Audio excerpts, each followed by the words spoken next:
ESIC ही scheme hospital पुरतीच मर्यादित आहे का? ESIC म्हणजे काय? हॉस्पिटलमध्ये ऍडमिट व्हा, ड्रीप घ्या, सुट्टी घ्या, मगच फायदा. बाकी वेतन, अपघात, मृत्यू, बेकारी ते कुठेतरी दुसऱ्या ESIC मध्ये मिळत असावं. असं नाहीये.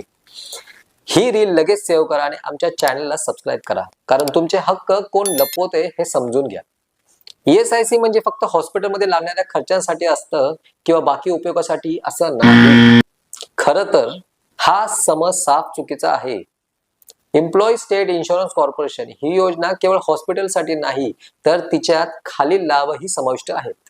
जसे की वैद्यकीय उपचार, अपघाती विमा, आजारपणात पगाराची काही भाग, मरणोत्तर कुटुंबासाठी पेन्शन, मातृत्व लाभ, बेकारीमध्ये आर्थिक मदत सुद्धा त्यात आहे.